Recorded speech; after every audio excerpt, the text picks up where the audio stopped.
बच्चों ट्रिग्नोमेट्री में अब तक हमने ट्रिग्नोमेट्रिक रेशोज पढ़े हैं for acute angles. Acute angle के ट्रिग्नोमेट्रिक रेशोज के बारे में हमने डिस्कशन बच्चों कर लिया है लास्ट लेक्चर्स में। वो बिल्कुल वैसे ही किया था जैसा कि हमने 10th क्लास में किया हुआ था। आज से जो चर्चा स्टार्ट होने वाली है, ये असली ट्रिग्नोमेट्री की दुनिया में अब हम प्रवेश करने वाले हैं बच्चों। तो अब हम सीखने वाले हैं बच्चों trigonometric ratios for an angle of any magnitude. अब किसी भी मैग्नीट्यूड के एंगल के ट्रिग्नोमेट्रिक रेशोज निकालेंगे।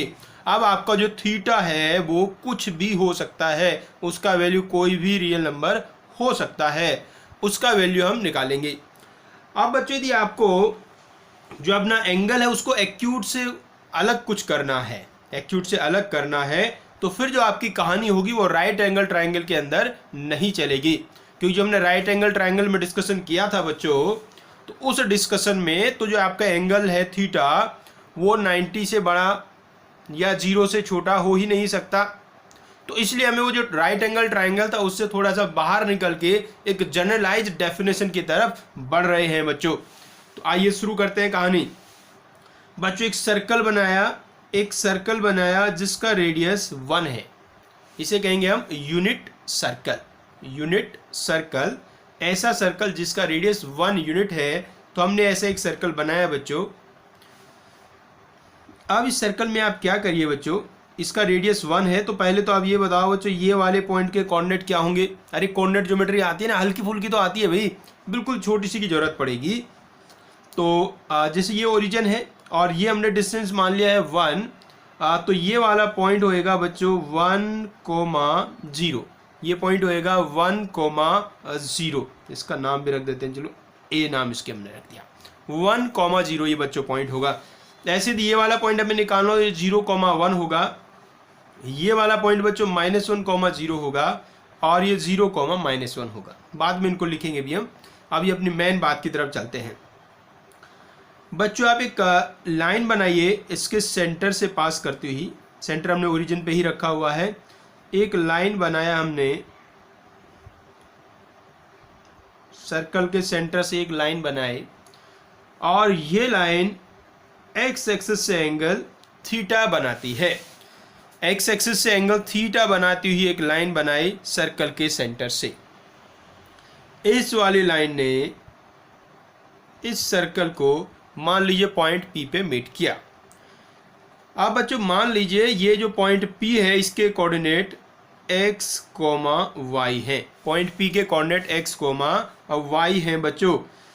तो कोऑर्डिनेट का मतलब समझते हैं बच्चों आप लोग। यहाँ से हम परपेंडिकुलर ड्रॉ करेंगे तो बच्चों इसके कोऑर्डिनेट x, y हैं। तो इसका मतलब ये होता है बच्चों कि ये वाला डिस्टेंस हुआ x और ये डिस्टेंस हुआ बच्चों y। ये हुआ x और ये हुआ y। आप देखिएगा बच्चों ये जो इस सर्कल के अंदर एक ट्रायंगल दिखाई देने लगा बच्चों आपको। ये एक ट्रायंगल आपको दिखाई दे रहा है और ये ट्रायंगल भी कैसा है, राइट एंगल ट्रायंगल है। तो इस राइट एंगल ट्रायंगल में हम अपने ट्रिग्नोमेट्रिक रेशोज फाइंड कर सकते हैं बच्चों। इसमें ये और बता दो OP का वैल्यू कितना होगा। OP, अरे OP भी तो 1 होगा ना रे। OP 1 होगा क्योंकि OP भी क्या है, इस सर्कल का रेडियस है। तो OP का लेंथ भी है बच्चों 1। OP का लेंथ भी है 1। देखो ये डिस्कशन समझ में आ गया। एक हमने यूनिट सर्कल लिया जिसका सेंटर ओरिजिन पे है, एक्स एक्सिस से एंगल थीटा बनाए तो एक लाइन ड्रॉ करी जिसने सर्कल को पॉइंट पी पे मीट किया। अब मान लीजिए पॉइंट पी के कोऑर्डिनेट x, y हैं। तो इसका मतलब ये हुआ कि ये डिस्टेंस x होगा और ये डिस्टेंस y होगा। तो अब ये एक राइट एंगल ट्रायंगल बन गया है। तो इसमें हम ट्रिग्नोमेट्रिक रेशोज फाइंड कर सकते हैं, मतलब साइन थीटा कॉस थीटा हम फाइंड कर सकते हैं। अब जैसा आप जानते हो जो बेसिक ट्रिग्नोमेट्रिक रेशोज होते हैं वो 2 ही होते हैं, साइन और कॉस। तो उन्हीं में डिस्कशन ज़्यादा चलेगा। तो आओ जी यहाँ से आप ना साइन थीटा निकाल के देखो। साइन थीटा, भाई साइन थीटा होता है परपेंडिकुलर अपॉन हाइपोटेन्यूज। परपेंडिकुलर तो y है और हाइपोटेन्यूज का वैल्यू 1 है। तो यहाँ से साइन थीटा इक्वल टू आ गया है y। और बच्चों कॉस थीटा फाइंड करो। कॉस थीटा ये होगा बच्चों बेस अपॉन हाइपोटेन्यूज। तो ये आ गया x/1। x upon 1। तो बच्चों x का वैल्यू आ गया है कॉस थीटा और y का वैल्यू आ गया है साइन थीटा। x का वैल्यू कॉस थीटा, y का वैल्यू साइन थीटा। मतलब कि ये जो पॉइंट P है बच्चों, ये जो पॉइंट P है इसके कोऑर्डिनेट क्या बन गए, cos theta coma sine theta. Cos theta coma sine theta बच्चों बन गए इसके कोऑर्डिनेट्स।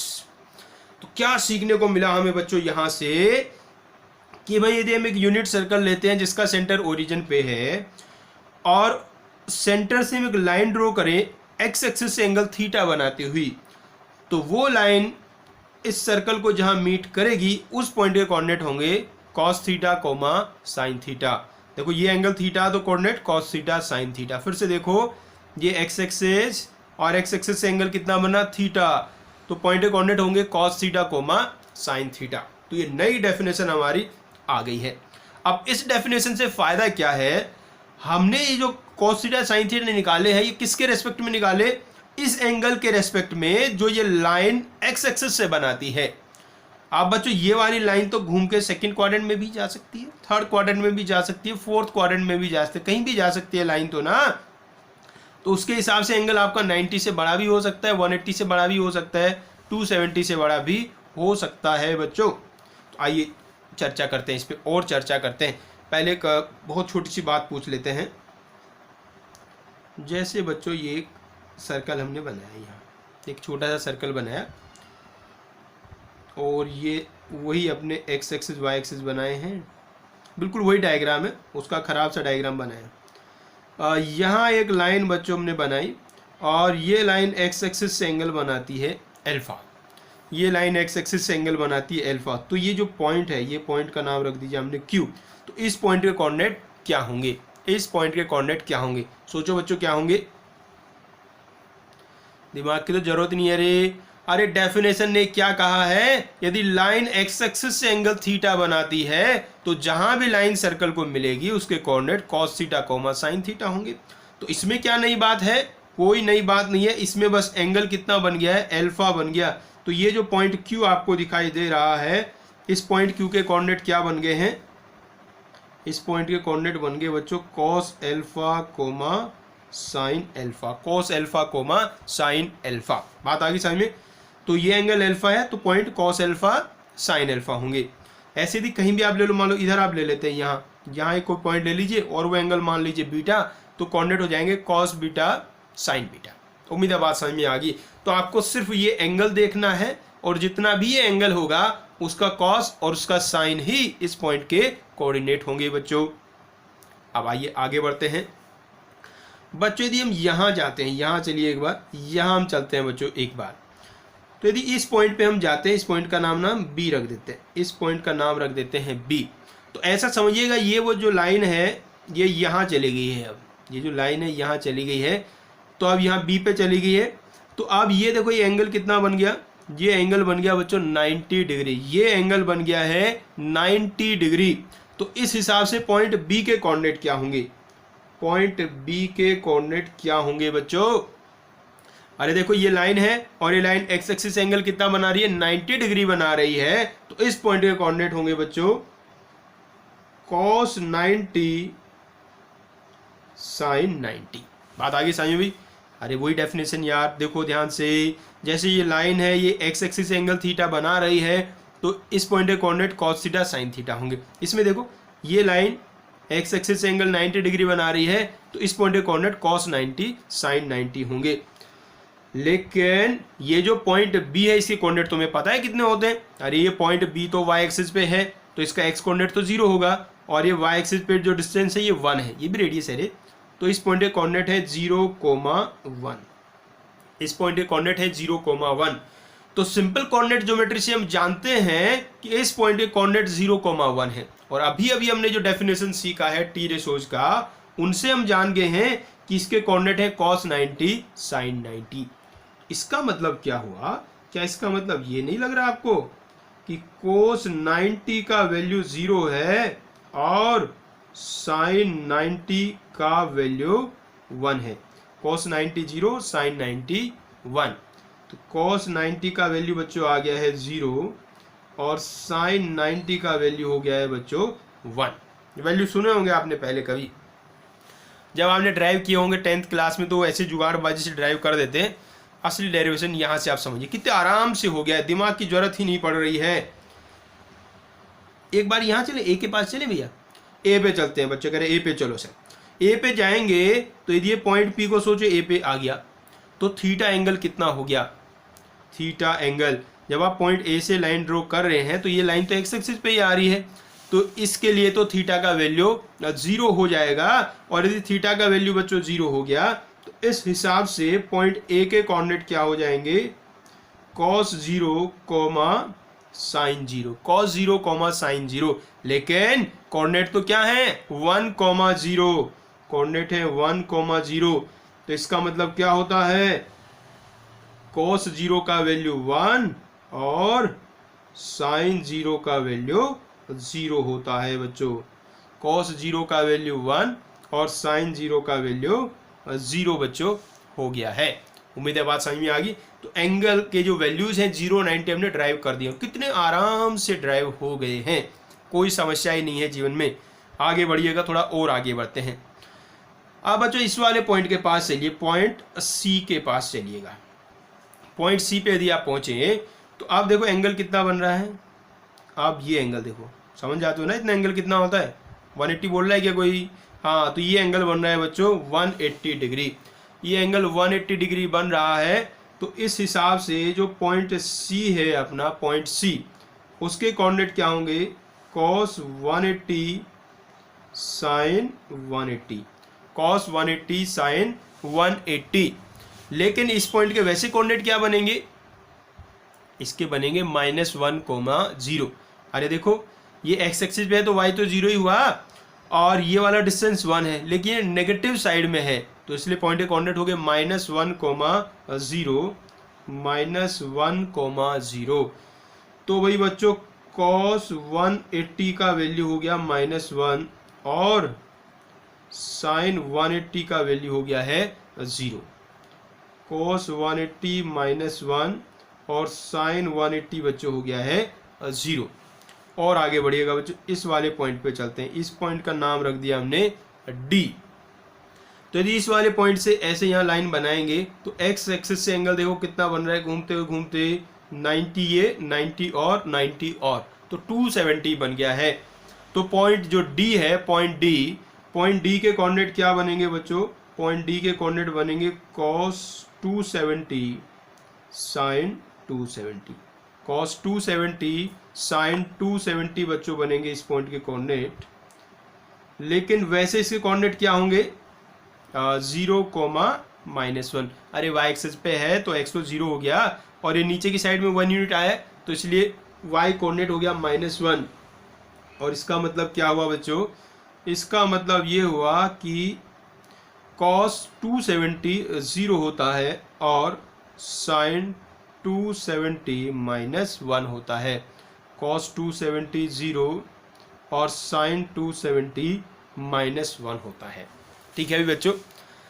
अब एक बच्चा कहता है सर मैं वापस और घूम के आना चाहता हूँ, वापस पॉइंट ए पे आ गया, एक चक्कर लगा के आया हूँ, और मैं कहता हूँ मैं एक चक्कर लगा के आया हूँ तो इसका मतलब यहाँ एंगल तो कितना हो गया, 360 डिग्री हो गया है। बिल्कुल सही बात है, 360 डिग्री हो गया। तो 0 डिग्री और 360 डिग्री दोनों सेम ही होते हैं लगभग, मतलब ट्रिग्नोमेट्रिक रेशोज के टर्म्स में सेम होते हैं। तो इस हिसाब से जो cos 360 है, cos 360 वो किसके बराबर होगा, cos 0 के बराबर होगा, मतलब कि होगा 1। तो cos 360 का वैल्यू हो गया बच्चों 1। ये समझ में आ गया रे, 1 कैसे बता दिया इसको एकदम से। अरे वापस जब ऐसे चक्कर लगा के आओगे तो 90 90 90 90 हो गया 360। तो 360 घूमने के बाद वापस वहीं आगे जहाँ से हमने स्टार्ट किया था। तो ये वाले पॉइंट के कोऑर्डिनेट हम cos 360 sin 360 भी कह सकते हैं। तो इसलिए cos 360 cos 0 बराबर ही होंगे, और सिमिलरली sin 360 sin 0 के ही बराबर होगा और उसका वैल्यू 0 होगा। तो एक छोटी सी बात तो यहाँ से फील कर लो भैया, जो 360 होता है वो 0 के जैसा ही काम करेगा, 360 0 के जैसा ही काम करेगा बच्चों। सही है जी। तो 360 और 0 के वैल्यू आएंगे सेम। तो भाई बेसिक हमने डेफिनेशन सीख लिया है और कुछ वैल्यूज भी हमने थोड़े थोड़े सीख लिए हैं। आइए और चर्चा करते हैं। बच्चों हमने साइन और कॉस की वैल्यूज तो सीख ली हैं बच्चों, साइन 0, साइन 90, कॉस 0, कॉस 90 की वैल्यूज सीख ली हैं। अब हम बच्चों बाकी जो ट्रिग्नोमेट्रिक रेशोज हैं उनकी वैल्यू भी थोड़ा डिस्कस कर लेते हैं बच्चों। अब हम चर्चा करेंगे बच्चों सबसे पहले tan 0। tan 0 का वैल्यू क्या होगा भाई? tan 0 जो होगा बच्चों वो होगा साइन 0 अपॉन कॉस 0, और जिस साइन 0 का वैल्यू होता है 0 और कॉस 0 का वैल्यू होता है 1 और 0 अपॉन 1 होता है बच्चों 0। तो tan 0 का वैल्यू आ गया है 0 बच्चों।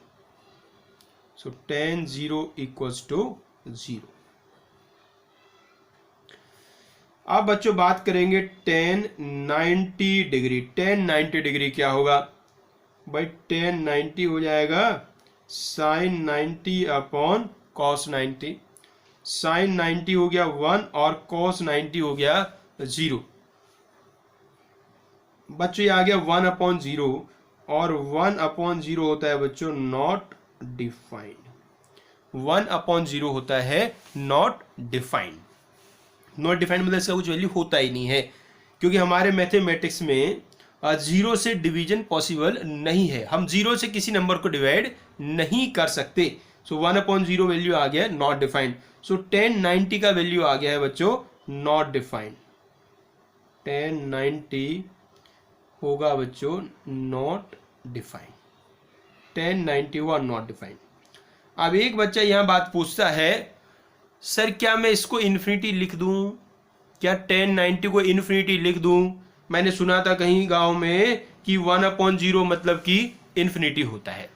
तो बच्चे ये बिल्कुल सही बात नहीं है, ये बिल्कुल गलत बात है। 1 अपॉन 0 का वैल्यू इन्फिनिटी नहीं होता है। लिख लो 1 upon 0 is not equal to infinity. लो जी खत्म कहानी। 1 अपॉन 0 इन्फिनिटी नहीं होता है। सुना होगा आपने, कुछ लोग कह देते हैं, कई बार बुक्स में भी लिखा देखा होगा आपने, tan 90 का वैल्यू इन्फिनिटी होता है, लेकिन वो 10th की बुक में लिखा होता है। आप आगे बढ़ेंगे तो नहीं लिखा होगा, किसी ने गलती से लिख दिया तो भी उसका कोई इलाज है नहीं। देखो 1 अपॉन 0 का वैल्यू इन्फिनिटी नहीं होता है, याद रख लो, बिल्कुल पक्की बात। 1 अपॉन 0 इन्फिनिटी नहीं होता है, 1 अपॉन 0 नॉट डिफाइंड होता है, नॉट डिफाइंड। बात क्लियर हुई? तो फिर बच्चा कह रहा है सर फिर ये बात आई कहाँ से? आपने तो कहा था मैथ्स में तो सब अच्छे लोग ही होते हैं, मैथ्स में बातें कुछ उल्टी पुल्टी होती हैं। तो बिल्कुल सही बात है, 1 अपॉन 0 का वैल्यू इन्फिनिटी नहीं होता, लेकिन इसका इन्फिनिटी कुछ तो लेना देना है, तभी तो लोग कहते हैं ना। तो हम आपको बताते हैं। वैसे इसको जो डिटेल में आप समझ पाओगे ना इस कॉन्सेप्ट को, अपने यहाँ एक चैप्टर आएगा लिमिट्स नाम का एक टॉपिक होता है हमारे यहाँ, उससे आप इसको डिटेल में समझ पाओगे कि वास्तव में पूरी कहानी क्या है, चक्कर क्या है दुनिया का। लेकिन अभी भी हम कुछ तो बता सकते हैं यार। 1 upon 0 positive, 1 upon 0 positive. 0 positive का मतलब होता है 0 से हल्का सा बड़ा नंबर, 0 से हल्का सा बड़ा नंबर, या कि ये 0 से जस्ट बड़ा नंबर, 0 से जस्ट बड़ा, जैसे 0.00000, बहुत सारे 0 लिख के बाद में कहीं 1 लिख दो, ऐसा नंबर। तो 1 अपॉन 0 पॉजिटिव मतलब 1 के अपॉन में एक ऐसा नंबर है, ऐसा पॉजिटिव नंबर है जो बिल्कुल 0 के पास है। तो जो इसका वैल्यू होता है वो इन्फिनिटी को टेंस करता है, इन्फिनिटी को टेंस करता है। भाई दुनिया में किसी भी चीज़ का वैल्यू इन्फिनिटी के बराबर तो हो ही नहीं सकता। इन्फिनिटी के बराबर इक्वल टू तो लिखना ही गलत है।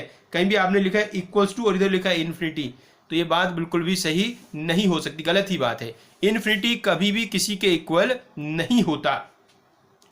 1 upon 0 positive tends to infinity, तो 1 अपॉन 0 पॉजिटिव जो होगा वो इन्फिनिटी के पास होगा, इन्फिनिटी नहीं होगा, इन्फिनिटी के पास होगा। और 1 अपॉन 0 नेगेटिव, 0 से हल्का सा कम, ये वाला जो वैल्यू होगा ये माइनस इन्फिनिटी के पास होगा। तो ये है बच्चों थोड़ी सी सही कहानी। और जैसा हमने आपको बताया, और इसकी डिटेल में जो चर्चा होगी वो लिमिट्स नामक चैप्टर में होगी। तो अभी एक बात तो पक्का याद कर लो भाई कि 1 अपॉन 0 इन्फिनिटी नहीं होता है। पहले इंपॉर्टेंट बात, बहुत बार बीच में भी आएगा, 1/0 इन्फिनिटी नहीं होता है। दूसरी बात, tan 90 का वैल्यू इन्फिनिटी नहीं होता है। या हम तो ये कह रहे हैं दुनिया में किसी भी चीज का वैल्यू इन्फिनिटी हो ही नहीं सकता। इन्फिनिटी का जो डेफिनेशन है वो ये है, जो सबसे बड़ा होता है, जो सबसे बड़ा होता है उसको इन्फिनिटी कहते हैं। जहां दुनिया की सारी चीजें खत्म हो जाती है वहां आता है अपना इन्फिनिटी।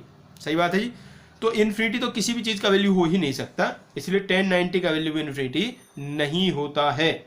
बात क्लियर हुई बच्चों? तो tan 90 का वैल्यू हमने क्या बोला? Not defined. नॉट डिफाइंड मतलब होता ही नहीं, tan 90 का वैल्यू कुछ नहीं होता, tan 90 डिफाइंड ही नहीं है। सही बात है। अरे आपने तो फंक्शन भी पढ़ा है ना, तो जो अपना tan होता है उसकी डोमेन में 90 होता ही नहीं है, हम 90 रख ही नहीं सकते उसमें। बात क्लियर हुई? चलो आगे बढ़ते हैं। tan की चर्चा हो गई, अब कोट की चर्चा करेंगे। कोट जीरो, भाई जैसे आपने ना ये समझ लिया तो ये भी आप समझ गए होंगे। भैया कॉट जीरो क्या होगा? ये होगा रे cos zero upon sine zero. फिर से वही कहानी आ गई बच्चों, ये 1/0 बन गया है। और 1/0 क्या होता है बच्चों? नॉट डिफाइंड होता है रे। तो इसलिए कॉट जीरो का वैल्यू हो गया नॉट डिफाइंड। कॉट जीरो का वैल्यू नॉट डिफाइंड। उम्मीद है बात क्लियर होगी बच्चों। आज का जो लेक्चर है वो प्योर बेसिक पे टिका हुआ। बेसिक्स यहाँ आपको सीखने हैं, जो छोटी मोटी बातें जिनसे सवाल गलत होते हैं, जो बुजुर्ग लोग कह के गए बेसिक्स बहुत स्ट्रांग होने चाहिए, तो ये बेसिक चल रहा है भैया, बेसिक। ठीक है ना? तो इस पर पूरा फोकस लगाना। आज हो सकता है क्वेश्चन 1-2 ही करने को मिले, लेकिन चीजें बहुत सीखने को मिलने वाली हैं, तो इसको बड़े ध्यान से आपको पढ़ना है। तो कॉट जीरो का वैल्यू बच्चों आ गया नॉट डिफाइंड। तो कॉट जीरो का वैल्यू भी इन्फिनिटी नहीं होता, और हम तो बार बार कह रहे हैं किसी भी चीज का वैल्यू इन्फिनिटी होता ही नहीं है। अब भैया जी आइए कोट 90 के पास। अब तो देखो समझदार तो आप हो ही गए हो ना। तो कोट 90 क्या होगा? cos 90 upon sine 90। cos 90 हो गया 0, साइन 90 1, तो ये वैल्यू आ गया है 0। तो बच्चों कोट 90 का वैल्यू आ गया है 0। कोट 90 बच्चों 0 होता है, और कोट 0 का वैल्यू नॉट डिफाइंड होता है। और सुनिएगा कहानी बच्चों। अब बाकी सेक कोसेक भी बोलते हैं जल्दी जल्दी, अब तो होशियारी हो गई यार। जैसे सेक जीरो हो गया 1/cos 0। cos 0 होता है 1, तो ये भी आ गया 1। So therefore sec 0 is 1। Sec 0 is 1। और सुनो कहानी। अब बच्चों चर्चा चलेगी कोसेक 0 की। कोसेक 0 हो गया 1/sin 0। 1/sin 0 ये हो गया जी 1/0, मतलब कि not defined. Not defined. So cosec 0 हो गया बच्चों नॉट डिफाइंड। अब 90 की बात कर ले जी। सेक 90 हो गया बच्चों 1/cos 90। cos 90 का वैल्यू 0, तो वापस से आ गया नॉट डिफाइंड। तो बच्चों सेक 90 का वैल्यू होता है नॉट डिफाइंड। सेक 90 का वैल्यू नॉट डिफाइंड। और जी बच्चों कोसेक 90 हो गया 1/sin 90। साइन 90 का value 1। So cosec 90 is equal to 1। ये देखो जी, तब हमने 90 और 0 के लिए सभी ट्रिग्नोमेट्रिक रेशोज लिख दिए हैं बच्चों। ऐसी बच्चों जो बाकी थे आपके, जैसे 90 के लिए लिखा, 180 के लिए भी लिख सकते हो, 270 के लिए भी लिख सकते हो। लिखने की कोई ज़रूरत नहीं है, बस ये मन में रखो कि आप लिख सकते हो। याद जो रखें वो साइन और कॉस में ही ज़्यादा याद रखने, उन्हीं को उल्टा पुल्टा करके बाकी सारे बच्चों आ जाने हैं। तो ये बातें हमने अब सीख ली हैं। आइए और चर्चा करते हैं आगे। बच्चों वो जो सर्कल बना है ना, उसको अपने सामने ही रखने हैं आपको। इस पूरे चैप्टर में उस सर्कल का बड़ा महत्व है। वो जो सर्कल अभी बनाया है नई डेफिनेशन वाला, उसको आप देखते रहो, आप अपने सामने उसको रखो और देखते रहो भाई। अब उसी पे चर्चा और चलने वाली है। तो उसको हम हल्का से यहाँ बना ले भी, उतना सुंदर नहीं बनाएंगे, हल्का सा ही बना लेते हैं। सुंदर तो आपके पास पहले से ही बना रखा है।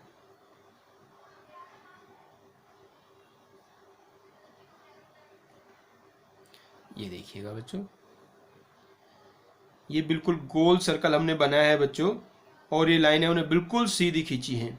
यदि आपको ऐसा नहीं लग रहा, ये सर्कल गोल नहीं लग रहा, लाइन सीधी नहीं लग रही, तो उसमें आपकी आंखों की कमी है भाई। हमने तो बिल्कुल सर्कल गोल और लाइन बिल्कुल सीधी बनाई है। हाँ जी, देखिएगा ये वही वाला सर्कल अपना आ गया और डेफिनेशन भी आपको याद है। ये वाला वैल्यू अपना 1,0 था, 0,1 था, सब जो लिखा था वो सब पूरा एक बार याद कर लीजिएगा बच्चों। आइए अब चर्चा करनी शुरू करते हैं बच्चों। चर्चा में क्या चलने वाला है, हम मान लीजिए साइन के वैल्यू पे चर्चा करते हैं। जैसे देखो बच्चों, यहाँ से आप ऐसे कोई लाइन बनाते हैं, ये कोई एंगल बनता है, तो यहाँ से जो आप ऐसे परपेंडिकुलर ड्रॉ करते हैं, तो इस परपेंडिकुलर का जो हाइट होता है वो एक्चुअली में साइन का वैल्यू को रिप्रेजेंट करता है। इस परपेंडिकुलर का जो वैल्यू होता है वो साइन को रिप्रेजेंट करता है। तो ये जो हाइट है यही साइन का वैल्यू है। अब इस पूरे डायग्राम में देखो कि ये हाइट सबसे बड़ा कब होगा, ये हाइट सबसे बड़ा कब होगा। जैसे यहाँ ये हाइट इतना है, यदि हम यहाँ थोड़ा आगे चले जाएं, यहाँ पहुँच गए बच्चे, अब यहाँ से परपेंडिकुलर डालेंगे तो हाइट से देखो थोड़ा बढ़ गया ना। तो ऐसे जब यहाँ आप चले जाएंगे यहाँ, तो ये हाइट सबसे ज़्यादा होगा, ये हाइट सबसे ज़्यादा होगा, इससे ज़्यादा कभी भी नहीं हो सकता। और ये हाइट तो किसका वैल्यू है, ये साइन थीटा का वैल्यू है। तो साइन थीटा का जो मैक्सिमम वैल्यू है वो कब आएगा, इस पॉइंट पे आएगा। और इस पॉइंट पे ये वाला हाइट कितना हो जा रहा है, 1 हो जा रहा है। तो इससे हमें क्या पता चलता है बच्चों, इससे हमें ये पता चलता है maximum value of sine theta, maximum value of sine theta is equal to 1। Maximum value of sine theta is equal to 1। फिर से समझ लो भाई, ये जो हाइट है, जैसे आप कोई भी एंगल ऐसे थीटा एंगल लेते हैं, उसे ऐसे लाइन बनाते हैं, तो उसमें ये वाली जो डिस्टेंस होती है कॉस बनती है और ये वाली साइन बनती है। तो ये साइन थीटा ये वाली हाइट, और इस पूरे डायग्राम में अलग अलग एंगल पे यदि हम बनाएंगे तो सबसे ज़्यादा हाइट यहाँ बनने वाली है 90 डिग्री एंगल पे, तो वही होगी साइन थीटा की मैक्सिमम वैल्यू। अब और सोचो बच्चों, आप सोच के बताओ रे कि इसकी मिनिमम वैल्यू क्या होगी। मिनिमम हाइट सबसे कम कब होगी। एक बच्चा कह रहे जी हाइट तो सबसे कम ना यहाँ होगी 0 पे, लेकिन उससे भी कम होगी। उससे कम देखो कैसे होगी, जब पहले 2 क्वाड्रेंट में आप रहेंगे तो ये ऊपर ऊपर ही बनने वाला है, तो कोऑर्डिनेट ज्योमेट्री के हिसाब से इसका वैल्यू पॉजिटिव होगा। लेकिन जैसे अब यहाँ आएंगे तो ये नीचे की साइड में जाएगा, नेगेटिव साइड में जा रहा है, नेगेटिव साइड में जा रहा है बच्चों, इसलिए इसको हम नेगेटिव लेंगे। तो ये नेगेटिव नेगेटिव, तो सबसे नीचे यहाँ आ जाओ, यहाँ होगी वैल्यू सबसे कम, और यहाँ कितनी हो जाएगी वैल्यू -1। तो इसकी मिनिमम वैल्यू होगी बच्चों -1। तो साइन थीटा की मैक्सिमम वैल्यू 1 होती है और मिनिमम वैल्यू -1 होती है। तो हम ऐसा कह सकते हैं बच्चों कि जो साइन थीटा का वैल्यू होता है वो -1 से 1 होता है। साइन थीटा का वैल्यू -1 से 1 होता है। साइन थीटा का वैल्यू कभी भी 1 से ज़्यादा नहीं हो सकता और कभी भी -1 से कम नहीं हो सकता। उम्मीद है डायग्राम से बहुत आराम से समझ में आ गई होगी। मैक्सिमम यहाँ होगी और मिनिमम यहाँ होगी। अब आप अपने आप सोचिएगा, कॉस के बारे में सोचो बच्चों, कॉस के बारे में सोचो बच्चों। Maximum value of cos theta, maximum value of cos theta. भाई कॉस कौन है, ये वाली जो लेंथ है ये कॉस होती है। जैसे कोई भी एंगल बनाते हैं वहां से परपेंडिकुलर ड्रॉ करते हैं, तो एक्स एक्सिस के अलोंग जो डिस्टेंस होती है उसको कॉस लेते हैं। तो इसमें देखिएगा एंगल जैसे आप ऊपर लेके जा रहे हैं तो ये डिस्टेंस तो कम होती जा रही है, जैसे एंगल नीचे नीचे आएगा डिस्टेंस बढ़ेगी। और इस वाले पॉइंट पे देखिएगा, इस वाले पॉइंट पे ये पूरा डिस्टेंस आपका कॉस ही बन जाएगा और वो कितना होगा, 1 होगा। तो कॉस थीटा का मैक्सिमम वैल्यू भी 1 होगा और वो यहाँ आएगा 0 डिग्री पे। ऐसी मिनिमम वैल्यू भी देखो, minimum value of cos theta वो यहाँ आएगा बच्चों, यहाँ। ये वाली डिस्टेंस देखने में तो सबसे बड़ी है, लेकिन नेगेटिव साइड में आने की वजह से सबसे छोटी हो गई है। तो कॉस थीटा का मिनिमम वैल्यू -1 होता है।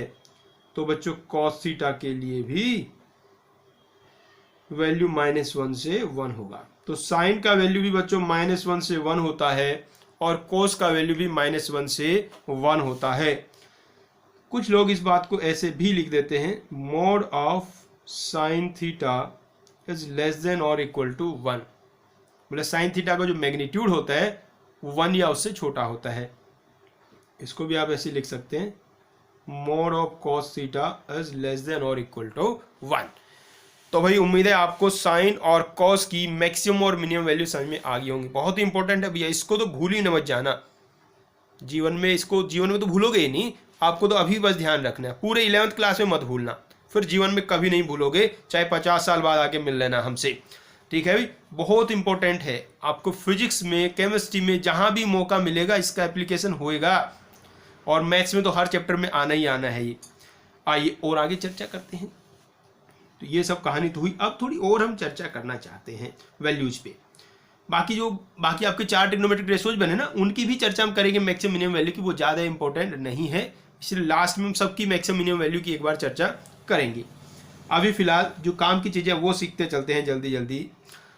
अब भाई हम ये सोच रहे थे कि भाई ये जो एंगल है अपना, ये एंगल को क्या कहते हैं हम लोग, 0 कहते हैं। यहाँ पहुँचते पहुँचते एंगल कितना हो जाता है, 90 डिग्री।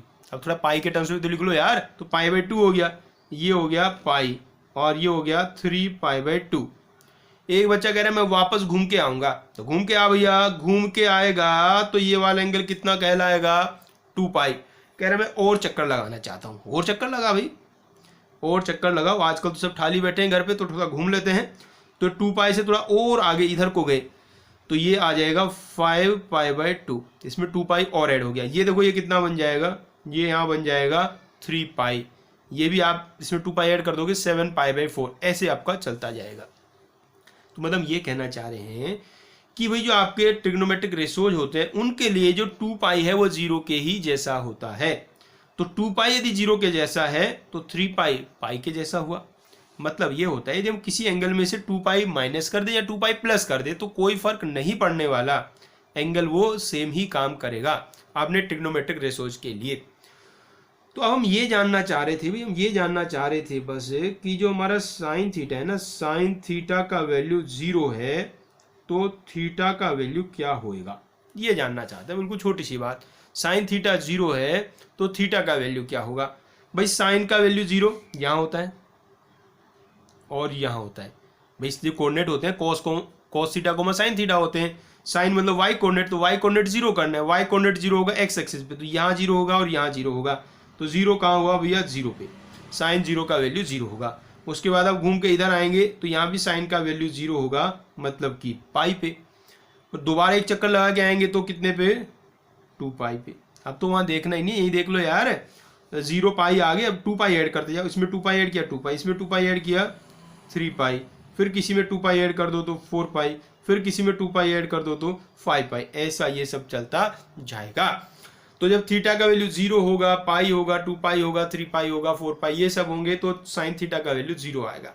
एक बच्चा कह रहा है सर ना थोड़ा उल्टा घूमने का मन हो रहा है ना, सीधे सीधे बहुत घूम ले, उल्टा घूमना चाह रहा हूँ। उल्टा चल भैया, उल्टा चलेगा तो इधर को चलेगा, तो इधर को चलेगा तो यहाँ तक पहुँचते हुए एंगल माइनस का 90 या माइनस पाई/2, और यहाँ जाते ही ये एंगल हो गया माइनस का पाई। उधर से आते हैं तो कहते हैं प्लस पाई, इधर से आएंगे तो कहेंगे माइनस पाई, तो यही वाला एंगल एक्चुअली में माइनस पाई है। तो इसका मतलब तो ये हुआ कि माइनस पाई रखने से भी 0 आएगा साइन का वैल्यू। ऐसे और घूम के आ जाओ तो ये एंगल हो गया माइनस का 2 पाई। तो साइन थीटा 0 है तो थीटा का वैल्यू 0, पाई, 2 पाई, 3 पाई, माइनस पाई, माइनस 2 पाई, ये सब होने वाले हैं। अरे बच्चों ध्यान से देखो रे, बच्चों ध्यान से देखो, ये सब कौन है, अरे ये सब पाई के मल्टीपल हैं, ये सब पाई के मल्टीपल हैं। तो क्या सीख लिया आपने, साइन थीटा का वैल्यू 0 है तो थीटा का वैल्यू पाई का मल्टीपल होगा।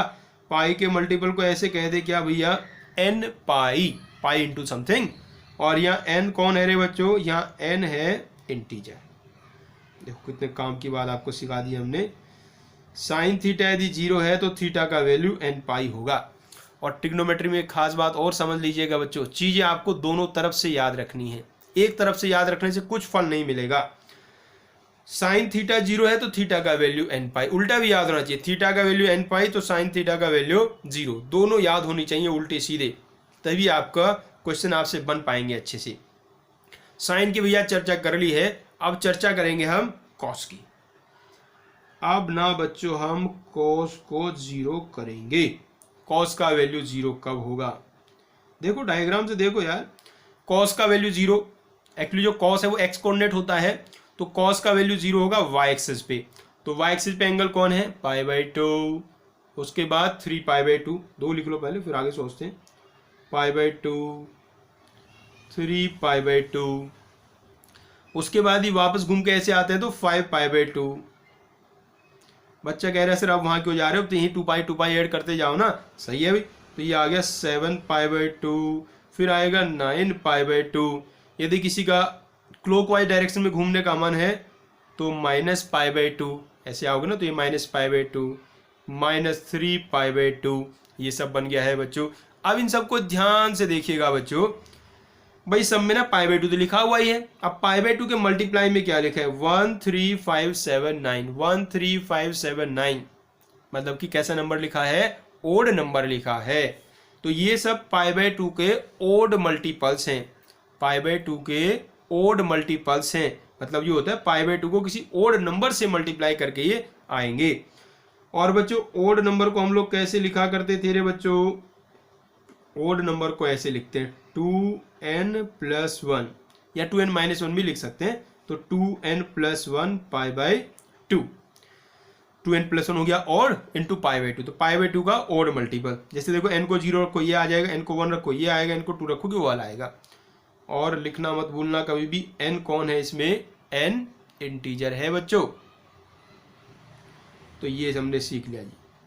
बच्चों यदि cos थीटा का वैल्यू 0 है तो थीटा का वैल्यू 2n+1 π/2 होगा, मतलब कि ओड मल्टीपल ऑफ π/2 होगा। उल्टा भी याद रख लो, थीटा ओड मल्टीपल ऑफ π/2 है तो cos थीटा का वैल्यू 0 होगा। बात सीख गए भी आप लोग। तो आइए और आगे बढ़ते हैं और चर्चा करते हैं जी। अब हम क्वाड्रेंट्स के बारे में थोड़ी और चर्चा करते हैं।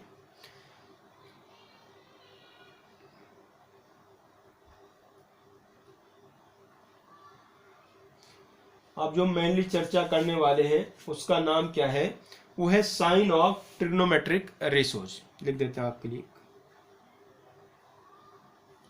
Sign of trigonometric ratios, sign of trigonometric ratios. भाई जब तक हम एक्यूट एंगल्स के बारे में पढ़ रहे थे तो सब ट्रिग्नोमेट्रिक रेशोज का वैल्यू पॉजिटिव ही आ रहा था, लेकिन अब तो देखो नेगेटिव भी आने लगा है। तो हम चर्चा करेंगे कि कहाँ किसका वैल्यू पॉजिटिव आता है, कहाँ किसका वैल्यू नेगेटिव आता है। तो आओ जी, पहले तो ये देखो, ये सिंपल वही अपना कोऑर्डिनेट ज्योमेट्री वाले ही क्वाड्रेंट है। इसको कहते हैं फर्स्ट क्वाड्रेंट, ये होता है बच्चों फर्स्ट क्वाड्रेंट, ये होता है सेकंड क्वाड्रेंट, ये होता है बच्चों थर्ड क्वाड्रेंट, और ये होता है फोर्थ क्वाड्रेंट। क्वाड्रेंट समझते हो ना बच्चों इनको क्यों कहते हैं, जो क्वाड्रेंट होता है उसका मतलब 4 से होता है। तो ये जो 2 लाइनें इन्हें इसके 4 पार्ट किए हैं तो इसलिए उन एक पार्ट को क्वाड्रेंट कहते हैं। क्वार्टर से भी मिलता जुलता है ना क्वार्टर, फोर्थ पार्ट जो होता है किसी चीज़ का। तो एक ही चीज़ के हमने 4 पार्ट किए हैं तो इसलिए इनको क्वाड्रेंट कहते हैं भी। बच्चों यहाँ जो जी एंगल होता है वो 0 होता है, यहाँ अपना 90 होता है, और यहाँ 180 होता है, और यहाँ 270 होता है, और यहाँ वापस से आपका आता है 360। तो भी कुछ बताने लिखने की जरूरत नहीं, समझ ही होगा। फर्स्ट क्वाड्रेंट होता है 0 से लेके 90 डिग्री तक, सेकंड क्वाड्रेंट होगा 90 से लेके 180 तक, थर्ड होगा 180 से 270 तक, और फोर्थ होगा 270 से 360 तक। और यदि रेडियन के टर्म्स में बोले तो 0 से π/2 तक फर्स्ट क्वाड्रेंट, π/2 से π तक सेकंड क्वाड्रेंट, π से 3π/2 तक थर्ड क्वाड्रेंट, और 3π/2 से 2π तक फोर्थ क्वाड्रेंट। अब एक बच्चा ये पूछ रहा है सर ये बताओ, ये बात तो समझ में आ गई, ये जो 90 डिग्री है ये कौन से क्वाड्रेंट में है, ये 90 डिग्री फर्स्ट क्वाड्रेंट में या सेकंड क्वाड्रेंट में है? सोचो भाई कौन से क्वाड्रेंट में है, ये किसी भी क्वाड्रेंट में नहीं है, ना ये फर्स्ट में है और ना ये सेकंड में है, ये दोनों के बीच में बैठा हुआ है। आगे बाकी अपने आप समझ गए, जैसे 180, 360, 270 इनका भी सेम केस है बच्चों। अब हम चर्चा करने वाले हैं कि कौन से क्वाड्रेंट में कौन से ट्रिग्नोमेट्रिक रेशोज किस साइन के होते हैं, पॉजिटिव होते हैं, नेगेटिव होते हैं, कैसे होते हैं। तो आइए, ये जो क्वाड्रेंट्स होते हैं बच्चों इनके आपने साइन सीखे थे, एक बार याद करो, एक बार साइन आपने सीखे थे, और ये कुछ 8वीं 9वीं क्लास में सीखे होंगे ना। फर्स्ट क्वाड्रेंट के साइन पॉजिटिव पॉजिटिव होते हैं, मतलब उसमें एक्स भी पॉजिटिव होता है और वाई भी पॉजिटिव होता है। सेकंड क्वाड्रेंट के जो साइन होता है वो नेगेटिव पॉजिटिव होते हैं, एक्स नेगेटिव होता है और वाई पॉजिटिव होता है। थर्ड क्वाड्रेंट में बच्चों नेगेटिव नेगेटिव होता है और फोर्थ क्वाड्रेंट में पॉजिटिव नेगेटिव। ये बच्चों साइन हुआ करती थी, कोऑर्डिनेट ज्योमेट्री हमने पढ़ी थी भाई, ऐसे समझा था ना। ये ओरिजिन होता है, जब ओरिजिन में आप राइट साइड में चलते हैं तो एक्स पॉजिटिव होता है, लेफ्ट में जाते हैं तो एक्स नेगेटिव होता है, और ऊपर जाते हैं तो वाई पॉजिटिव होता है, नीचे आते हैं तो वाई नेगेटिव होता है। तो उसी कंसेप्ट से ये सारे साइन बने हुए हैं। अब फर्स्ट क्वाड्रेंट में यदि हम चलते हैं, पहले कहाँ चल रहे हैं बच्चों, फर्स्ट क्वाड्रेंट में चलते हैं। फर्स्ट क्वाड्रेंट में बच्चों चल रहे हैं। बेसिक चीजें ध्यान से सीखते रहना, बिल्कुल तसल्ली से सीखना है, जल्दबाजी नहीं करना है। जल्दबाजी आप क्वेश्चन सॉल्व करने में करो, वहां अच्छे प्रैक्टिस में लाओ, फास्ट क्वेश्चन सॉल्व करने की कोशिश करो। कॉन्सेप्ट सीखते समय हमेशा शांति के साथ सीखो, कॉन्सेप्ट जरा सा भी इधर से उधर मिस नहीं होना चाहिए, ठीक है भाई। और कॉन्सेप्ट तो बिल्कुल आपको कंठस्थ हो जाने चाहिए, ठीक है ना, एकदम से याद दिमाग में बैठे होने चाहिए। और हम कोशिश हमारी ये रहती है जब हम आपको पढ़ाएं ना कॉन्सेप्ट, तो इस तरीके से कोशिश की जाए पढ़ाने की कि आपको फिर उसको रिवाइज करने की जरूरत ही ना पड़े, कभी पहली बार में सारा दिमाग के अंदर पहुंच जाए, ठीक है भाई। तो वही कोशिश आपको करनी है, बड़े ध्यान से सीखना है सबको। फर्स्ट क्वाड्रेंट में चलते हैं बच्चों। हमने सीखा है जो कोऑर्डिनेट हमारे होते हैं cos theta coma sine theta होते हैं। तो जो एक्स कोऑर्डिनेट होता है वो कॉस होता है और जो वाई कोऑर्डिनेट होता है वो साइन होता है। तो फर्स्ट क्वाड्रेंट में कॉस थीटा का वैल्यू तो पॉजिटिव होगा, कॉस थीटा का वैल्यू पॉजिटिव होगा। एक्स कोऑर्डिनेट होता है ना कॉस, एक्स कोऑर्डिनेट यहाँ पॉजिटिव है, और इसमें तो वाई कोऑर्डिनेट भी पॉजिटिव है, इसलिए साइन थीटा का वैल्यू भी पॉजिटिव होगा बच्चों। अब बच्चों यदि साइन और कॉस पॉजिटिव है तो टेन कैसा होगा, टेन भी पॉजिटिव होगा। अरे साइन अपॉन कॉस करोगे ना, पॉजिटिव को पॉजिटिव से डिवाइड करोगे तो पॉजिटिव ही आएगा। अब ये तीन ट्रिग्नोमेट्रिक रेशियोज आ गए। अब बाकी जो तीन ट्रिग्नोमेट्रिक रेशियोज हैं वो इनके रेसिप्रोकल हैं, और रेसिप्रोकल करने से ना साइन चेंज नहीं होता। साइन चेंज नहीं होता मतलब पॉजिटिव नंबर का रेसिप्रोकल करोगे तो पॉजिटिव आएगा, नेगेटिव का करोगे तो नेगेटिव आएगा। इसलिए आपको 6 के साइन तो याद करने की जरूरत ही नहीं है। आप कितनों के याद रखो, 3 के याद रखो, बाकी 3 के इनके कॉरस्पॉन्डिंग ही होंगे। मतलब कि जैसे यदि कॉस पॉजिटिव है तो इसका रेसिप्रोकल सेक भी पॉजिटिव होगा, ऐसे साइन कहीं पॉजिटिव है तो कोसेक भी पॉजिटिव होगा, और टेन पॉजिटिव है तो कॉट भी पॉजिटिव होगा। तो 3 के ही साइन हम लिखने वाले हैं। तो भाई फर्स्ट क्वाड्रेंट में देखें तो कॉस पॉजिटिव हो गया, साइन पॉजिटिव हो गया, टेन पॉजिटिव हो गया, और आपने कहा ये 3 पॉजिटिव तो इनके रेसिप्रोकल भी पॉजिटिव हो गए। इसका मतलब तो ये हुआ सारे पॉजिटिव हो गए, इसका मतलब ये हुआ कि सारे पॉजिटिव हो गए हैं। तो फर्स्ट क्वाड्रेंट में सारे मतलब कि ऑल पॉजिटिव, यहाँ पॉजिटिव वाले ही लिखेंगे तो पॉजिटिव नहीं लिख रहे, ऑल पॉजिटिव। तो फर्स्ट क्वाड्रेंट में आगे बच्चों ऑल पॉजिटिव। अब बच्चों चलिएगा सेकंड क्वाड्रेंट में, सेकंड क्वाड्रेंट में पहुंच जाओ बच्चों जल्दी से। भाई सेकंड क्वाड्रेंट में हम पहुंचे तो वहां एक्स कोऑर्डिनेट नेगेटिव आ रहा है रे, और एक्स कोऑर्डिनेट तो हमारा कौन होता है, कॉस होता है। इसका मतलब कि सेकंड क्वाड्रेंट में बच्चों कॉस थीटा नेगेटिव होगा, लेकिन वाई कोऑर्डिनेट पॉजिटिव ही आ रहा है, इसलिए साइन थीटा पॉजिटिव होगा। और टेन थीटा यदि आप निकालेंगे तो टेन थीटा आएगा नेगेटिव, पॉजिटिव को नेगेटिव से डिवाइड करेंगे तो नेगेटिव ही आएगा। तो इसका मतलब कि साइन इसमें पॉजिटिव है, और साइन पॉजिटिव है तो इसका रेसिप्रोकल कॉसेक भी पॉजिटिव होगा, और बाकी सब नेगेटिव होंगे। तो यहाँ हम किसका नाम लिख देते हैं, साइन। साइन यहाँ हमने बच्चों लिख दिया है। हम जैसे आपको बता रहे 3 ही लिखेंगे, बाकी तो उनके रेसिप्रोकल है तो उनसे डायरेक्ट ही आप सीख सकते हैं। थर्ड क्वाड्रेंट आ गई, थर्ड क्वाड्रेंट में पहुंचेंगे। थर्ड क्वाड्रेंट में पहुंचेंगे तो थर्ड क्वाड्रेंट क्या बताने वाला है बच्चों, थर्ड में तो रे दोनों ही नेगेटिव हो गए, एक्स कोऑर्डिनेट भी और वाई कोऑर्डिनेट भी। और बच्चों जो एक्स कोऑर्डिनेट होता है वो तो कॉस होता है, तो इसका मतलब कॉस नेगेटिव हो गया। वाई कोऑर्डिनेट साइन होता है वो भी नेगेटिव हो गया। अब टेन क्या होगा बच्चों, टेन नेगेटिव को नेगेटिव से डिवाइड करोगे तो पॉजिटिव आ जाएगा बच्चों। तो टेन थीटा आ गया है पॉजिटिव। अब टेन पॉजिटिव है तो इसका रेसिप्रोकल कॉट भी पॉजिटिव होगा। तो यहाँ हमने क्या लिख दिया बच्चों, 10। तो 10 पॉजिटिव होगा। थर्ड क्वाड्रेंट में। अब बच्चों चलते हैं फोर्थ क्वाड्रेंट में, यहाँ बनाते हैं आपके लिए, ये आ गया अपना फोर्थ क्वाड्रेंट। फोर्थ क्वाड्रेंट में अब तो आप होशियार भी हो चुके हैं रे। फोर्थ क्वाड्रेंट में आप देखें तो कॉस का वैल्यू पॉजिटिव है, एक्स कोऑर्डिनेट पॉजिटिव है, साइन का वैल्यू नेगेटिव है, वाई कोऑर्डिनेट नेगेटिव है, तो इसलिए टेन का वैल्यू भी नेगेटिव आएगा। तो कुल मिला के पॉजिटिव कौन है? पॉजिटिव है कॉस। तो ये बच्चों आगे हैं साइन। देखिएगा क्या सीखा है। फर्स्ट क्वाड्रेंट में ऑल पॉजिटिव, सेकंड क्वाड्रेंट में साइन और उसका रेसिप्रोकल कॉसेक, थर्ड में टेन और उसका रेसिप्रोकल कॉट, और फोर्थ में कॉस और उसका रेसिप्रोकल सेक। ये पॉजिटिव होंगे और बाकी सब नेगेटिव होंगे। तो इस हिसाब से फर्स्ट क्वाड्रेंट में जो आपके 6 ट्रिग्नोमेट्रिक रेशियोज होते हैं सबके सब पॉजिटिव होंगे। सेकंड क्वाड्रेंट में 2 पॉजिटिव होंगे और 4 नेगेटिव होंगे। इसमें भी 2 पॉजिटिव होंगे 4 नेगेटिव होंगे। इसमें भी 2 पॉजिटिव होंगे और 4 नेगेटिव होंगे। तो पहले क्वाड्रेंट में सारे पॉजिटिव होते हैं और बाकी सभी क्वाड्रेंट में 2 पॉजिटिव होते हैं और 4 नेगेटिव होते हैं बच्चों। इसको याद कर लोगे रे बच्चों, ऐसे याद रखते हैं बच्चे, ASTC, ASTC। भाई फर्स्ट क्वाड्रेंट में ऑल, सेकंड में साइन, थर्ड में टेन और फोर्थ में कॉस।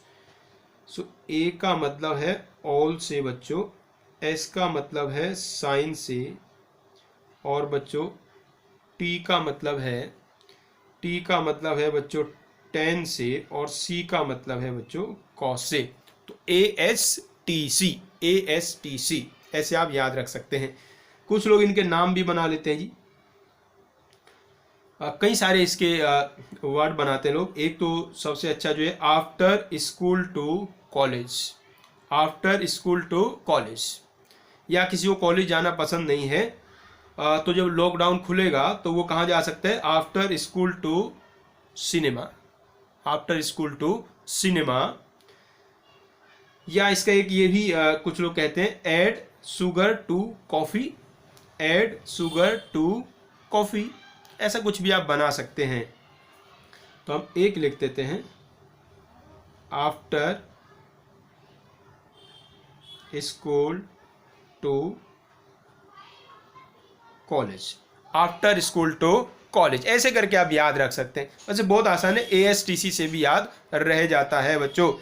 तो ये हमने बच्चों साइन याद समझ लिए हैं कैसे कैसे होते हैं। फर्स्ट क्वाड्रेंट में ऑल पॉजिटिव, सेकंड में साइन पॉजिटिव, थर्ड में टेन पॉजिटिव और फोर्थ में कॉस पॉजिटिव होता है बच्चों। इसको बिल्कुल रट्टे मार देना भाई, ठीक है ना भी। एक बात और याद रखना, याद करने का कोई ऑप्शन नहीं होता। आपको जितनी चीज़ें याद हो सकती हैं वो सब याद कर डालो, ठीक है नहीं। समझ के ही याद होंगी, ये तो ऑब्वियस सी बात है। बच्चा बोल रहा था पीछे से कि सर समझ में आएंगी तभी तो याद होंगी, रटना थोड़ा ना है। वैसे हमारा तो इस मामले में भी मत थोड़ा अलग ही है। हम तो कहते हैं रटो याद करो कोई मतलब नहीं है, आपको चीज़ें आनी चाहिए। भाई देखो आपने बचपन में जो पढ़ाई करी थी आपने समझा था कि रटा था?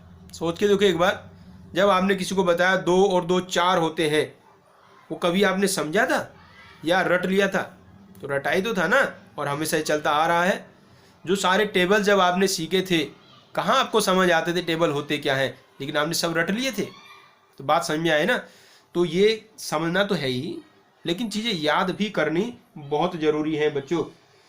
आइए अब हमने क्वाड्रेंट के साइन सीख लिए हैं। आप कुछ थोड़ी थोड़ी बेसिक बातें पूछते हैं आपसे। हम आपसे क्वेश्चन पूछने वाले हैं, हम कुछ ट्रिग्नोमेट्रिक रेशियोज लिखने वाले हैं, उनको आपको बताना है पॉजिटिव या नेगेटिव, पॉजिटिव या नेगेटिव। बच्चों शुरू हो जाओ रे। साइन 35 डिग्री, साइन 35 डिग्री, बताओ बच्चों पॉजिटिव या नेगेटिव? बच्चों इसका वैल्यू होगा पॉजिटिव, साइन 35 होगा पॉजिटिव, क्योंकि जो 35 डिग्री है वो कौन से क्वाड्रेंट में है? फर्स्ट क्वाड्रेंट में है। 35 डिग्री फर्स्ट क्वाड्रेंट में है। हम ये साइड में लिख देते हैं कि ये फर्स्ट क्वाड्रेंट में है, इसलिए ये पॉजिटिव है। और लिखते हैं, बहुत सारे लिखेंगे। cos 130, cos 130। बच्चों cos 130 बताओ पॉजिटिव है या नेगेटिव है? पॉजिटिव है या नेगेटिव है बच्चों? नेगेटिव बोला बच्चों, नेगेटिव है। अरे देखो जो 130 डिग्री है वो कौन से क्वाड्रेंट में है? 130 डिग्री होता है बच्चों सेकंड क्वाड्रेंट में, और सेकंड क्वाड्रेंट में कॉस नेगेटिव होता है बच्चों, इसलिए कॉस 130 का वैल्यू नेगेटिव होगा। 10 to 25 डिग्री, 10 to 25 डिग्री। सोचो बच्चों, सोचना ये है रे बच्चों कि ये कौन से क्वाड्रेंट में है, ये कौन से क्वाड्रेंट में है ये आपको सोचना है। ऐसा करिए, आप तो कमजोर लग रहे हो बच्चों आज, ये क्वाड्रेंट ना यहाँ बना लो आप एक बार, ठीक है ना। अब देखो 225 कहाँ होगा भाई? ये देखो यहाँ 0 होता है, या 90 होता है, या 180 होता है, या 270 होता है, और ये बच्चों यहाँ अपना 360 होता है। अब आप सोचिएगा कि 225 कहाँ है? अरे जो 225 है वो 270 से तो छोटा ही हुआ ना, और 180 से बड़ा हुआ। इसका मतलब कौन से क्वाड्रेंट में पहुंच चुका है? अरे वो पहुंच गया है थर्ड क्वाड्रेंट में, और थर्ड क्वाड्रेंट में 10 कैसा होता है? पॉजिटिव होता है, पॉजिटिव। एक बच्चा यही भूल गया कब पॉजिटिव नेगेटिव होता है, तो लिख लेना यार, यहाँ छोटा सा लिख ले, ASTC। अब यहाँ से देख देख के बोलते रहना। आगे बढ़ो भैया। अब आप बताओ बच्चों रे, साइन 340 डिग्री, साइन 340 डिग्री बताओ क्या होगा? पॉजिटिव होगा या नेगेटिव होगा बच्चों? सोचो सोचो कौन से क्वाड्रेंट में है? पता चल गया, ये तो फोर्थ क्वाड्रेंट में। अरे 360 से थोड़ा सा पहले है ना, तो ये है बच्चों फोर्थ क्वाड्रेंट में, और फोर्थ क्वाड्रेंट में इसलिए इसका वैल्यू होगा नेगेटिव। आइए और लिखते हैं बच्चों एक दो। जैसे कोई आपसे पूछता है कि बच्चों आप बताओ कॉस 1230, 1230, देखो कितना बड़ा एंगल पूछा है, 1230, इसका वैल्यू कैसा होगा? पॉजिटिव होगा या नेगेटिव होगा? तो भाई आपको इसके लिए तो क्या करना पड़ेगा, ये देखना पड़ेगा कौन से क्वाड्रेंट में है, लेकिन ये वैल्यू थोड़ा ज़्यादा बड़ा है, तो घबराना बिल्कुल भी आपको नहीं है। आप क्या करिएगा, आपको हम सलाह देते हैं, आप 360 का टेबल याद कर लो, 360 का टेबल याद कर लो, बाकी सब अपने आप हो जाएगा। तो 360, फिर 720, फिर 1080, ये टेबल याद कर लिया जी। इतना पूरा लिख लो, पूरा याद कर सकते हो जहाँ तक आपको याद हो जाए भाई, हमें तो इतना थोड़ा सा हमने लिख दिया आपके लिए। अब इसके से फ़ायदा क्या होगा कि भाई हमने सीखा है 360 से ना कोई फ़र्क नहीं पड़ता, किसी एंगल से 360 प्लस करे माइनस करे कोई फ़र्क नहीं पड़ेगा, ऐसी 720 से भी कोई फ़र्क नहीं पड़ेगा, 1080 से भी कोई फ़र्क नहीं पड़ेगा। मतलब 360 का कोई भी मल्टीपल होगा उसको प्लस या माइनस आप किसी एंगल से कर दें तो कोई फ़र्क नहीं पड़ेगा। तो ये जो आपका लिखा है 1230, इससे आप 1080 माइनस कर दो, 1230 से 1080 माइनस कर दो, इसी के सामने यहाँ माइनस करके दिखाते हैं। तो 1230 से 1080 माइनस कर दो। बताओ रे किसी को माइनस करना आता हो तो? 150 शायद लग रहा है, देख लेना एक बार भी, 150 शायद, तो भी 150 ये आ गया है। तो इसका मतलब ये जो एंगल है ना, ये एक्चुअली में 150 डिग्री है, ये एंगल एक्चुअली में 150 डिग्री है। अब 150 डिग्री कौन से क्वाड्रेंट में होता है रे? 150 डिग्री, हाँ 180 से थोड़ा कम होता है, तो इसका मतलब कि ये सेकंड क्वाड्रेंट में होता है। तो ये वाला एंगल बच्चों सेकंड क्वाड्रेंट में है। एक्चुअली कैसे हुआ, ये 3 चक्कर लगा के आया। पहला चक्कर लगाया 360, दूसरा चक्कर लगाया 720, तीसरा चक्कर लगाया 1080, उसके बाद फिर चला 150, तो यहाँ आ गया ना सेकंड क्वाड्रेंट में। और सेकंड क्वाड्रेंट में कॉस कैसा होता है? नेगेटिव। तो ये भी बात समझ में आ गई आपको। तो यदि एंगल कुछ बहुत बड़ा लिखा हुआ है, तो बहुत बड़ा लिखा हुआ है, तो उसमें आप जो 360 के मल्टीपल है वो माइनस कर देंगे, 360 के मल्टीपल माइनस कर देंगे, तो उससे आपका जो एंगल है वो मिल जाएगा, जो फर्स्ट आपका राउंड होगा उसमें, तो वहां से क्वाड्रेंट आप चेक कर पाएंगे। आइए और लिखते हैं। सब बड़ी बेसिक बेसिक बातें चल रही हैं आज भैया। साइन -130 डिग्री, साइन -130 डिग्री, ये पॉजिटिव होगा या नेगेटिव होगा? अब आपको ये सोचना है ये -130 डिग्री कौन से क्वाड्रेंट में होता है, माइनस का 130 डिग्री कौन से क्वाड्रेंट में होता है बच्चों। तो भाई माइनस का है तो इसका मतलब आपको क्लॉकवाइज चलना पड़ेगा, तो ऐसे चलिए क्लॉकवाइज 130 चलना है। देखो यहाँ तक गए 90 आ गया, 90 से थोड़ा और आगे जाएंगे तो 130 आ जाएगा। तो यहाँ है 130 यहाँ होगा इसमें कहीं। और ये कौन सा क्वाड्रेंट कहलाता है, थर्ड क्वाड्रेंट। अब उल्टा मत गिनने लगना, क्वाड्रेंट तो उल्टे चल रहे हैं तो इसको फर्स्ट मानूंगा इसको सेकंड मानूंगा, ऐसा नहीं है। क्वाड्रेंट तो यही फर्स्ट है, यही सेकंड है, यही थर्ड है, यही फोर्थ है। आप चलो कैसे भी, आपके चलने के हिसाब से क्वाड्रेंट अपने नाम नहीं बदलेंगे। तो आप यदि ऐसे चलेंगे और यहाँ पहुंचे -130 डिग्री पे, तो ये कौन से क्वाड्रेंट में पहुंचे आप, थर्ड क्वाड्रेंट में पहुंचे। और थर्ड क्वाड्रेंट में साइन कैसा होता है रे, साइन तो नेगेटिव होता है, तो ये हो गया नेगेटिव। यहाँ क्वाड्रेंट भी लिखते जा रहे हैं। ये बड़ी बेसिक बातें हैं, जब आगे हम सवाल करें क्या करेंगे ना भाई सॉल्व क्वेश्चंस, तो उनमें इनकी बहुत जरूरत पड़ने वाली है। बार बार आपको देखना पड़ेगा कौन से क्वाड्रेंट में है, वहाँ पॉजिटिव होता है नेगेटिव होता है, इसलिए थोड़ा सा प्रैक्टिस करा रहे हैं आपको। आइए और आते हैं, कोट -300 डिग्री, कोट -300 डिग्री। सोचो बच्चों, सोच के बताओ जल्दी से रे, जल्दी से सोच के बताओ कि इसका वैल्यू पॉजिटिव आएगा या इसका वैल्यू नेगेटिव आएगा। बच्चों देखने चलते हैं -300 डिग्री कहाँ होगा। तो ऐसे चलना है, उल्टे डायरेक्शन में चलना है। ये हुए 90, 180, 270, 270 से थोड़ा आगे जाएंगे तो 300 आएगा। 270 से थोड़ा सा बड़ा ही तो होता है 300। तो यहाँ पहुँच गए, यहाँ कौन सा क्वाड्रेंट है, ये फर्स्ट क्वाड्रेंट। तो जो -300 डिग्री है वो एक्चुअली में फर्स्ट क्वाड्रेंट में ही होता है, ये फर्स्ट क्वाड्रेंट में है। और फर्स्ट क्वाड्रेंट में तो सभी का वैल्यू पॉजिटिव होता है बच्चों, इसलिए कॉट -300 का वैल्यू पॉजिटिव होगा बच्चों। एक पाई के टर्म से पूछे यार, पाई का नाम ले लिया बहुत देर से। 10 5 π/4, 10 5 π/4, ये बताइएगा ये कौन से क्वाड्रेंट में है और 10 का वैल्यू कैसा आएगा, पॉजिटिव आएगा या नेगेटिव आएगा। अब इसको सॉल्व करने के बच्चों हमारे पास दो तरीके हैं। दो तरीके कौन कौन से हैं, एक तरीका तो ये है, इसको पहले आप डिग्री में कन्वर्ट कर लो। भाई पाई का वैल्यू रख दो 180 डिग्री और उसको सिंप्लीफाई कर लो, तो उससे क्या ना ये वैल्यू आ जाएगा डिग्री में, और डिग्री में आ जाएगा तो फिर पता कर लेना कौन से क्वाड्रेंट में है। लेकिन हम वैसे नहीं करना चाहते, हम चाहते हैं इसको बिना डिग्री में कन्वर्ट किए ही सॉल्व करें। इसी की आदत तो डालनी है आगे आगे हमें, तो इसको डिग्री में कन्वर्ट नहीं करना है बच्चों, डायरेक्ट ही सॉल्व करना है। तो उसके लिए आप क्या करें, इसके सामने इसकी कैलकुलेशन बनाते हैं। ये जो 5 π/4 है इसको आप ना डिवाइड कर लो। बचपन में सीखा था डिवाइड करना, मिक्स फ्रैक्शन टाइप का करना वो वाला। तो मान लेते हैं आप समझ जाओगे, तो ये आ जाएगा पाई प्लस π/4। जब इसको आप डिवाइड करोगे तो 1 + 1/4 क्वेश्चन 1 होगा, रिमाइंडर 1 होगा, उस तरीके से आ जाएगा। तो ये पाई प्लस π/4 बन गया है। इसका मतलब ये पाई से थोड़ा सा बड़ा है, पाई से थोड़ा बड़ा है, और पाई का मतलब 180 डिग्री, और 180 से थोड़ा बड़ा मतलब कौन सा क्वाड्रेंट हो गया, थर्ड क्वाड्रेंट।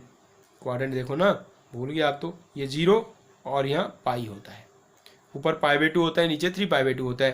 तो ये पाई है, पाई से थोड़ा सा आगे है, पाई से थोड़ा आगे है, तो कौन सा क्वाड्रेंट हुआ, थर्ड क्वाड्रेंट हुआ। और थर्ड में 10 कैसा होता है, पॉजिटिव होता है। तो यहाँ लिख दे थर्ड क्वाड्रेंट है और थर्ड में 10 पॉजिटिव होता है। तो बच्चों इस तरीके से हमने क्या सीख लिया है यार, कि जो ट्रिग्नोमेट्रिक रेशोज हैं वो कौन से क्वाड्रेंट में कौन से पॉजिटिव होते हैं और कौन नेगेटिव होते हैं, ये हमने बहुत अच्छे से अब जान लिया है बच्चों। अब बच्चों हम जो फॉर्मूले हमने अभी पिछले लेक्चर में सीखे थे, या ये कहो आपने 10th क्लास में सीखे थे, उन्हीं फॉर्मूलों को हम एक बार फिर से अब लिखने वाले हैं। हमें जो नई जानकारी हमने प्राप्त की है उनके हिसाब से वापस से फॉर्मूले लिखने वाले हैं। भाई एक फॉर्मूला आपने सीखा था कि बच्चों cosec x is equal to होता है 1/sin x, ऐसा हम लिखा करते थे। Cosec x equals to 1/sin x ऐसा लिखा करते थे। लेकिन जब ये अपना x का वैल्यू 0 से π/2 के बीच में रहता था तो कोई समस्या नहीं थी जीवन में, लेकिन आज समस्या है।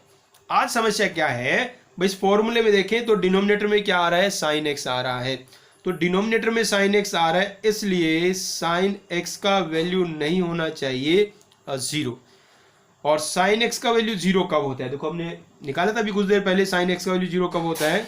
साइन एक्स का वैल्यू 0 होता है n पाई पे। तो x का वैल्यू नहीं होना चाहिए n पाई।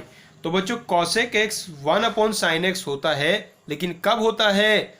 जब x का वैल्यू n पाई नहीं होता। यदि x इक्वल टू n पाई हो गया तो फिर ये फॉर्मूला का कोई मतलब नहीं है बच्चों।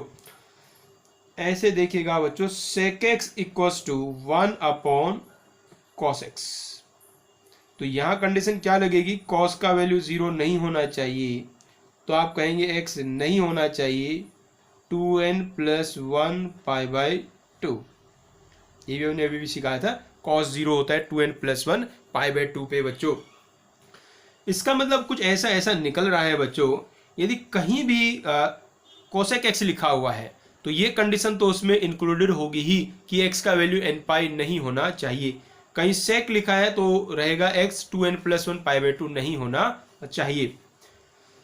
भाई एक फॉर्मूला था tan x = sin x upon cos x।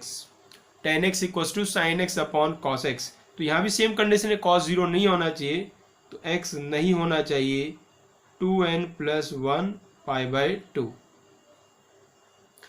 ऐसे बच्चों cot x = होता है cos x upon sin x। cos x upon sin x। तो यहाँ जी sin x 0 नहीं होना चाहिए, मतलब x का वैल्यू नहीं होना चाहिए n पाई। एक बच्चों फॉर्मूला होता है cot x = 1/tan x। cot x = 1/tan x। अब बच्चों इसमें तो cot भी आ गया और इसमें तो tan भी आ गया, दोनों ही आ गए हैं। इसका मतलब इसमें x का वैल्यू क्या नहीं होना चाहिए? x का वैल्यू ना n पाई होना चाहिए और x का वैल्यू ना 2n + 1 π/2 होना चाहिए। दोनों में से कोई नहीं होना चाहिए। अभी ऐसे लिखा है, बाद में फ्यूचर में इन दोनों को मिला के लिखना भी सिखाएंगे फ्यूचर में धीरे धीरे। ये आ गई, तो इन फॉर्मूले में आपको कंडीशन समझ में आ गई है। अब बच्चों हमने 3 आइडेंटिटीज सीखी थी, 3 आइडेंटिटीज। और जो वो 3 आइडेंटिटी हमने सीखी थी ना, एक्चुअली में सच्ची में तो उसमें ना आइडेंटिटी एक ही थी। भाई आइडेंटिटी क्या सीखी थी आपने? sin square x + cos square x = 1। ये तो सच्ची की आइडेंटिटी है जी। इसमें x को आप कुछ भी रखो तो ये बिल्कुल सही बैठती है। इसके बाद एक आइडेंटिटी जिसे आप कहते थे वो था sec square x - tan square x = 1। अब इसमें साथ में आपको कंडीशन भी लिखनी पड़ेगी। अब ये वैल्यू हमेशा 1 नहीं रहेगी। sec square x - tan square x का वैल्यू हमेशा 1 के इक्वल नहीं होता है बच्चों। अब 1 के इक्वल कब नहीं होता? अरे यदि किसी दिन sec और tan डिफाइन ही ना हुए, नॉट डिफाइंड हो गए, तो फिर कैसे कहोगे कि 1 आ गया? और sec और tan के डिफाइन होने के लिए कंडीशन क्या होती है? x नहीं होना चाहिए 2n + 1 π/2। तो ये आइडेंटिटी तभी आइडेंटिटी है बच्चों जब x ≠ 2n + 1 π/2 where n belongs to integers। ये तो लिखना भूलना ही नहीं है भाई। इसी तरीके से cosec square x - cot square x = 1। और यहाँ कंडीशन बन जाएगी x ≠ n pi where n is integer। उम्मीद है बात आपको समझ में आ गई। तो बच्चों जब एक्यूट एंगल तक की बात थी तो आप ऐसे लिख देते थे, आगे कुछ नहीं लिखते थे, क्योंकि एक्यूट एंगल की बात चल रही थी तो x का वैल्यू 2n + 1 π/2 होता ही नहीं। ऐसे इसमें भी n पाई नहीं होता तो कोई समस्या नहीं थी। लेकिन अब हम एंगल्स में आगे बढ़ चुके हैं तो अब एंगल 2n + 1 π/2 n पाई हो सकते हैं। इसलिए जब ये आप फॉर्मूला लिखेंगे इसके साथ में ये कंडीशन लिखना भी ज़रूरी है बच्चों। तो ये वाला फॉर्मूला तभी सही है जब x का वैल्यू 2n + 1 π/2 नहीं है। यदि वो हुआ तो फिर ये सही नहीं होगा, फिर ये काम नहीं करेगा फॉर्मूला। उम्मीद है बात आप समझ गए हैं बच्चों। अब हम आपको एक क्वेश्चन कराने वाले हैं बच्चों, ठीक है।